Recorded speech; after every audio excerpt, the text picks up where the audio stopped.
โรงหมอแขวงโรงหมอเมืองและสุขศาลานี่เริ่มบ่มียาปัวพยาธินอนโรงหมอก็นอนพอได้นอน แต่ว่ายาได้ซื้อทางนอกเวลาซื้อยาแล้วเป็นถุงมันใหญ่ยากำลังกินอยู่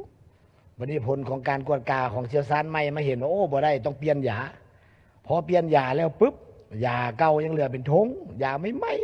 แล้วก็ไปผสมว่าโอ้เฮาบ่มีเงินเฮาขอยานี่เปลี่ยนเถินเอาเงินคืนได้บ่เพื่อจะไปซื้อยาใหม่เพิ่นว่าบ่ได้เหตุผลอันใดย้อนว่ากระทรวงการเงินนี่คุมระบบการเงินเปลี่ยนยาบ่ได้แล้วแม่ผู้ป่วยก็เจ็บบ่มีเงินจ่ายแล้วเก็บยาไว้เอามือเฮือนคืนก็บ่ฮู้สิใช้ก็เสียคุณทิ่มแล้วล่ะเสียดายคนอื่นขอเรียนประธานประธานกองประชุมบรรดาท่านผู้แทนกองประชุมข้าพเจ้าชื่อศรีคำบุญมิตรใสสมาชิกสภาแห่งชาติเขต8ขอทำรัฐมนตรีเนาะทางการติดตามกวดกาตัวจริงในปัจจุบันนี้คงเขตเวียงงานสถาแถวนี้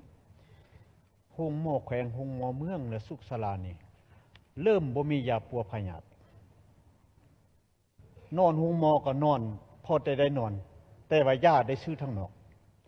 แต่ว่าเหตุผลตามการรายงานของภาคส่วนเกี่ยวข้องเนี่ยว่าเนื่องมาจากว่าเฮาได้ติดหนี้กับบริษัท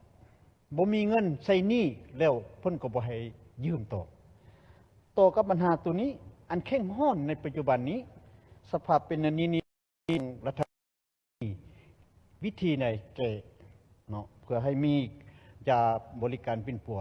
ให้สังคมขอขอบใจท่านประธานขอบใจเอาตื่นท่านเอาเชิญท่านเอาท่านบุญตาเชิญขอเฮียนท่านประธานคณะประธานสมาชิกสภาและก็รัฐมนตรีคณะรัฐบาลที่นับถือข้าพเจ้าบุญตาเทพวงศ์สมาชิกสภาแห่งชาติเขตเลือกตั้งที่1นครหลวงอีจันทร์ขอมีคำซักถาม2คำถามอันที่1อันนี้แม่นประชาชนก็ฝากมาก็เกี่ยวกับการปิ้นปัวอยู่ห้องหมอเวลาเขาใส่มีประกันสังคมเรียกว่าเวลาใส่ประกันแล้วย่ำใดก็ถามว่ายาส่วนหลายมันมดยาหน้านี่นะบ่มดสำคัญไปซื้อนอกเลยบ่ได้ใส่แต่เป็นอันนั้นแล้วเขาจะแก้หน้าใดและวิธีอันนี้อันนึงหันเวลาซื้อยาแล้วเป็นถุงมันใหญ่ยากำลังกินอยู่วันนี้ผลของการกวดกาของเชี่ยวชาญใหม่มาเห็นว่าโอ้บ่ได้ต้องเปลี่ยนยาพอเปลี่ยนยาแล้วปุ๊บยาเก่ายังเหลือเป็นถุงยาไม่ไหมแล้วก็ไปผสมว่าโอ้เฮาบ่มีเงินเฮาขอยานี่เปลี่ยนเถินเอาเงินคืนได้บ่เพื่อจะไปซื้อยาใหม่เพิ่นว่าบ่ได้เหตุผลอันใด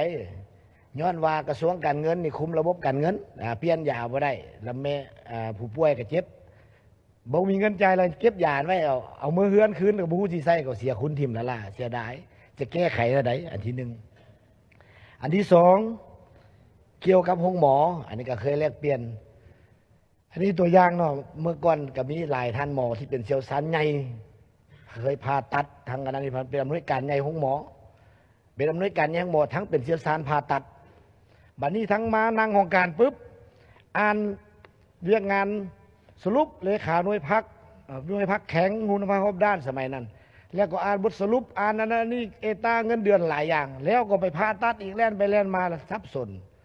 บัดนี้เอาไปมาวางมติพญาติกับสิสับสนเนาะระหว่างบทสรุปอันนั้นอันนี้บัดนี้เขาไม่เห็นประเทศเพื่อนบ้านจำนวนหนึ่งเขาเจ้าเฮ็ด2 หัวห้องหมอเขาเจ้าเฮ็ดอำนวยการฝ่ายรัฐมันบริหารเฉพาะการห้องหมอเรื่องระบบการนั้นต่างๆแต่ฝ่ายเชี่ยวชาญคุ้มครองเชี่ยวชาญในหมอปิ้นปัวเท่านั้นของระบบแล้วเขาจะมีวิธีอะไรหันไปสู่สากลนั่นนี่หรือว่าเขาจะเฮ็ดนั่นนี่ต่อไปขอถามนั้นขอขอบใจ